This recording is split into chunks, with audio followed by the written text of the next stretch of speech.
PIA का शुमार दुनिया की बेहतरीन एयरलाइंस में होता है। आपने कभी PIA में इकोनॉमी प्लस में सफ़र किया? ओए, मैं हलाल की कमाता हूँ, मेहनत का पैसा है, मकसूदे मेरे पास। मैंने हमेशा इकोनॉमी माइनस में सफ़र किया है। Economy minus? और जो बात समझ में ना आए तो उसको रिपीट करके अवाम के सामने अपने आप को जाहल साबित करने की कोशिश ना करो। जो लिखे हुए सवाल हैं दो चार तुम्हारे पास, वो करो, छुट्टी करो।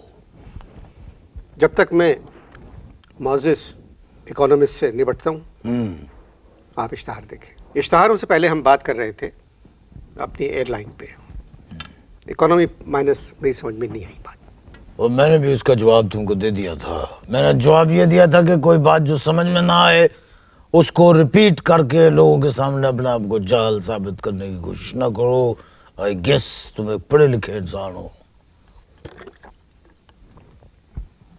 एक 70 साल का आदमी गुड़ गुड़ करके पानी पी रहा है, अच्छा नहीं लग रहा है। असल में कार में हमको हुक्का पीने की आदत है। आप अपनी गल करो, छोटी मोटी चीजों से अपनी जालत को दबाने की कोशिश ना करो। पब्लिक को इधर उधर ना टलाओ। इकोनॉमी में बात करो, इकोनॉमी पे। सारी दुनिया ये प्रोग्राम देख रही है। देख रहे तो उसका ताल्लुक वो निकालेंगे, मतलब मेरी गुफ्तगू से, मेरे जवाबात से वो जो है नतीजा अखज़ करेंगे। ये गुड़ करने से कोई नतीजा अखज़ नहीं होगा। गल करो, स्टिक टू योर स्क्रिप्ट। जो सवाल लिख के लाओ वही करो। आप नॉर्मल बात क्यों नहीं करते? और पाकिस्तान की इकोनॉमी जब अब नॉर्मल है तो नॉर्मल बात मैं क्या करूं? और मैं तो गिरी रे कोई संभालो। मैं नहीं गिरी यार, मैं गाना गा रहा था। मैं तो गिरी रे कोई संभालो। ये गाना तो लता मंगेशकर ने 35 साल पहले गाया था। तो पता लग गया ना कि तुझे म्यूजिक से दिलचस्पी है। बिल्कुल ठीक है। 35 साल पहले लता मंगेशकर ने हमारे स्टॉक एक्सचेंज को देख के ये गाना गाया था। मैं तो गिरी रे कोई संभालो। पाकिस्तान के स्टॉक एक्सचेंज को देख के लता जी ने ये गाना गाया था। मैं तो गिरी रे कोई संभालो। हाँ जी, गलत बात कर रहे हैं तुम गलत सोच रहे हो। आप गलत बात कर रहे हैं। मैं बिल्कुल सही ट्रैक के ऊपर सही गल कर रहे हैं। जब अपनी गलती हो तो सामने वाले को कसूरवार न ठहराया करो। हमारी स्टॉक मार्केट, मैं तो गिरी रे कोई संभालो। अंडर करंट मैंने क्या कहा है, मर के भी पैदा होगे तो तुम इसका नतीजा नहीं अखज़ कर सकते। मकसूदे,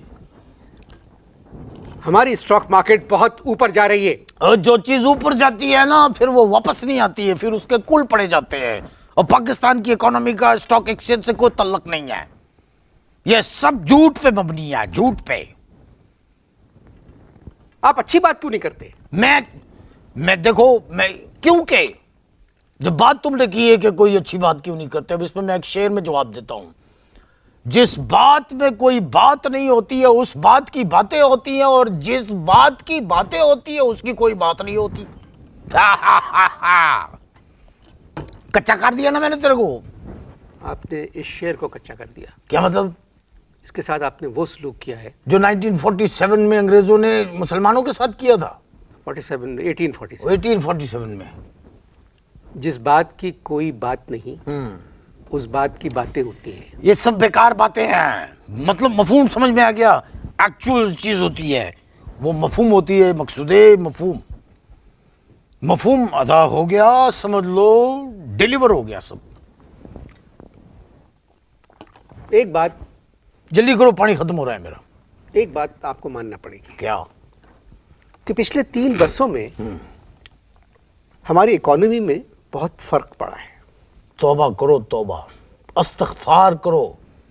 जाहल लग गया है मुझे। हमारी इकोनॉमी में पिछले 3 साल में फर्क पड़ा है। तौबा करो, क़यामत की निशानी है। एक इस्लामी मुमलिकत के अंदर अखबार के अंदर बयान छपता है कि रात 12 बजे के बाद आउट गोइंग फ्री। अल्लाह तौबा। ये टेलीफोन कॉल के लिए है। मुझे क्या पता, मैंने तो अखबार में सिर्फ बयान पढ़ा था कि 12 बजे के बाद रात को आउट गोइंग फ्री। रोजाना रात 12 बजे से सुबह 6 बजे तक मैं घूमता रहता हूं। किधर है आउट गोइंग फ्री? कौन है? आपका दिमाग गंदा है। तुम्हारा दिमाग गंदा है। तुम्हारा दिमाग गंदा है। तुम्हारा दिमाग गंदा है। इकोनॉमिस्ट आउट गोइंग फ्री का क्या मतलब है? बकवास मैं नहीं सुनना नहीं चाहता। ये तरक्की की निशानी है आउट गोइंग फ्री। अच्छा, तुम तौबा करो, मुसल्ले पे खड़े हो जाओ, अल्लाह मियाँ से अपने गुनाहों की माफी मांगो। आउट गोइंग फ्री को तुम कह रहे हो तरक्की की निशानी है। आपको एक बात मालूम है कि हम पर कितने कर्जे थे और अब कितने रह गए? ओए, यही तो सारी बात है ना। सही बात बताओ, कितने कर्जे थे, कितने रह गए? ये हमारी इंतजामिया जो है उधर वॉशिंगटन में जाके बुश इंतजामिया के सामने जाके गाती है, पावल जी माफ कर दो, थोड़ा इंसाफ कर दो, जितने भी बम रुकवाए उनका हिसाब कर दो, पावल जी माफ कर दो। और जब बहुत गिटार बजते तो फिर पावल कहते, ओ जाओ जी माफ किया, थोड़ा इंसाफ किया, तुमने जो कर्ज लिया था वो तुमको माफ किया, जाओ जी माफ किया। रटटा तो फिर बुश इंतजामिया हमारी इंतजामिया को देख के गाती है, होई ना मीना डी का डम डम डम, हो दाए डमानी का डम डम डम। तो फिर हमारी इंतजामिया इज्जत माँ बुश को देख के गाते हैं, ओ मा का नाका नाका, हो मा का नाका नाका, हो तीका पिकरी का, इना मीना डी का मीना ढाए डामा मा का नाका तीका पिकरी लड़ी का रम पम पोश रम पम पोश।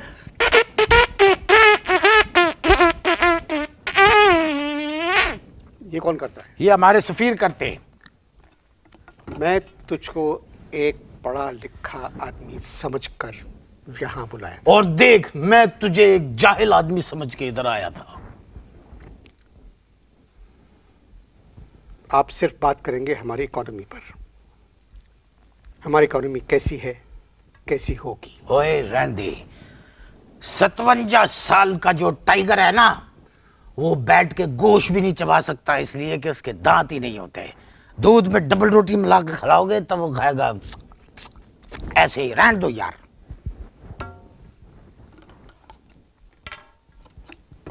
दुबई को देखा आपने कैसी तरक्की की है? तूने देखा है दुबई को? मैं शहर की बात कर रहा तूने दुबई देखा है ना? जी। देखा, आपने दुबई देखा है ना? जी, जी। मैंने भी देखा है दुबई। तो क्या फरमाया आपने? हूँ। तो उसकी तरक्की देखें कैसी हो रही है। किसकी तरक्की? दुबई की। कोई तरक्की नहीं हो रही। क्या तरक्की हो रही है? दुबई के अंदर जो है जमीन में से पेट्रोल निकलता है और इधर पाकिस्तान में आवाम में से डीजल निकाला जा रहा है जो उसमें है ही नहीं। ओए 911 से पहले ये जितने अरब ममालिक के लोग थे, ये अकेले हनीमून बनाने के लिए अमेरिका और यूरोप जाते थे। जब एयरपोर्टों के ऊपर उनकी तलाशियां शुरू हुई, जुब्बे उतारे जाने लगे, तौबा तौबा, तो फिर उन्होंने कहा कि नहीं, no, we should go to Dubai.